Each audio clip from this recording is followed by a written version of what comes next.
If we talk about the Black Business Empowerment Program, it was one of the big ambitions of the post-apartheid years.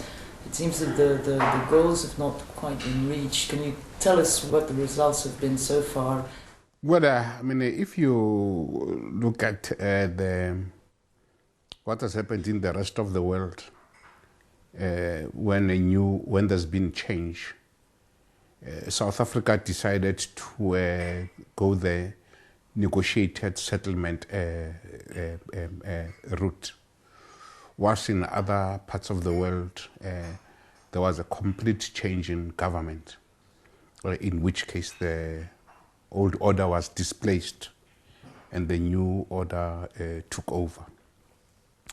So in such situations, the new order then immediately implements its programs. Sometimes they work and sometimes they don't work.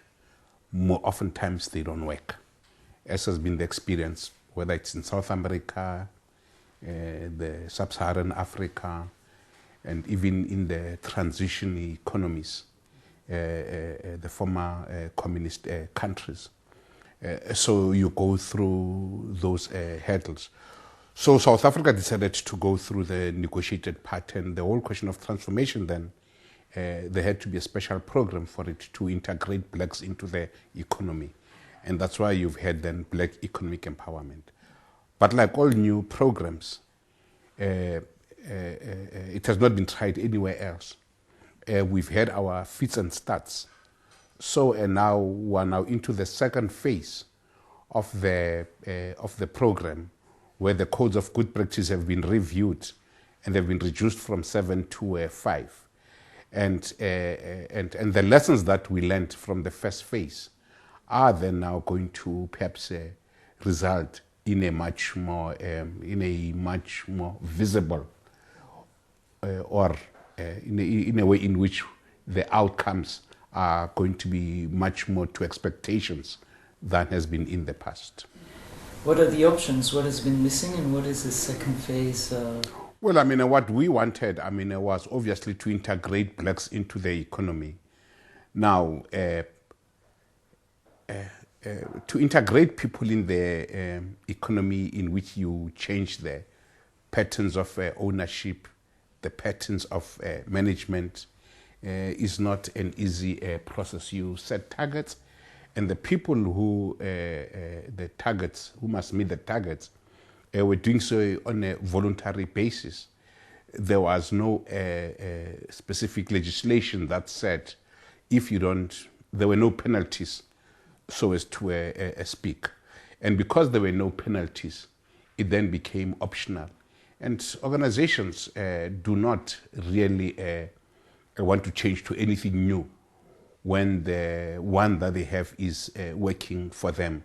So therefore the uptake has not been what it should have been. Now, with the fact that there are now compulsory targets that are being set, the transformation is going to be much more faster than it has been. Has this had an impact on the white-owned firms, on the other hand? Has it affected them in any way? Well, I'm not sure by impact what do we mean, but what I do know is that the white firms are now realizing that transformation, black economic empowerment, has got a benefit for them in that they get into new markets and they get new consumer, and they get to understand the South African environment in a much more better way than they used to in the past, and that affects both the white-owned, both the local companies and the multinationals. So there is now greater enthusiasm on black economic empowerment that is more enterprise supplier to the creation of suppliers than there has been in the past. In the past, the idea was just to put blacks, give them shares, and some of the shares were dummy shares, some of them were special vehicles and so on. And there was a lot of dishonesty in the process. Now that there are now clear tangibles in terms of transformation that have to be met, like enterprise and skills development, where clear targets have been set. I think that it's going to be much more better. And who would you say has gained most and lost most from the post-apartheid years in economic terms? Well, it's white business. They have benefited most, because all of a sudden, whilst they used to operate with guilt in the past, that guilt has been removed, but they have not yet made any tangible contribution towards a transformation. Of course, you can't talk of the corporate world as if it's homogeneous. There are companies that have gone the extra mile, and the others that have just not done anything.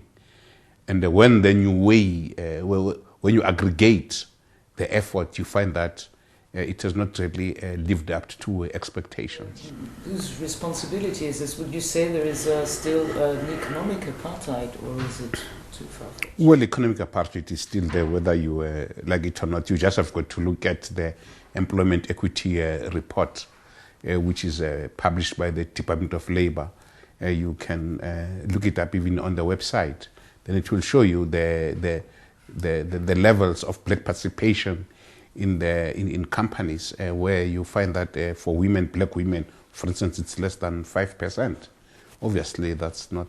That's just not acceptable. Mm-hmm. Yeah. And so, what are the solutions in your eyes?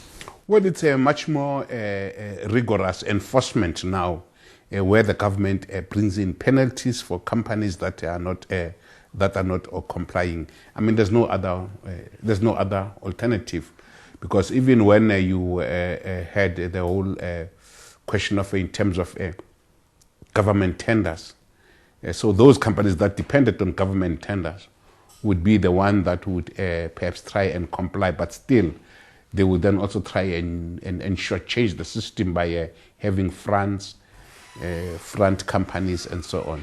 So there's been a lot of a whole plethora of problems that have bedeviled the process. What would you say has been Nelson Mandela's main legacy in terms of the economy? Is there an economic legacy?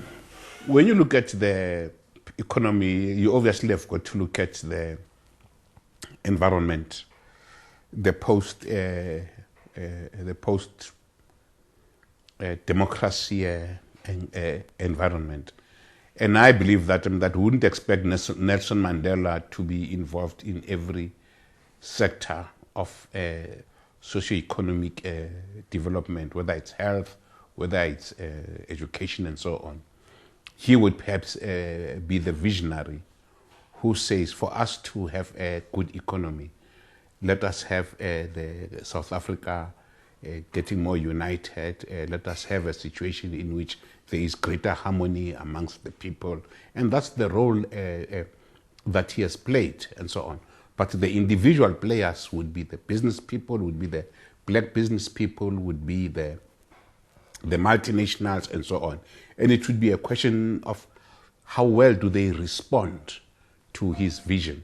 And like I've said, that some have done very well. They've built schools, they've invested in projects that are in the rural areas and so on. So that has happened. We can't say nothing has happened. A lot has happened. But the point is that when you aggregate what has happened and what has not happened, you find that we've not yet met expectations of the people on the ground. Mm-hmm. Are you confident that things will happen, especially in the aftermath of Nelson Mandela's departure? Well, let me first deal with in the aftermath of his departure.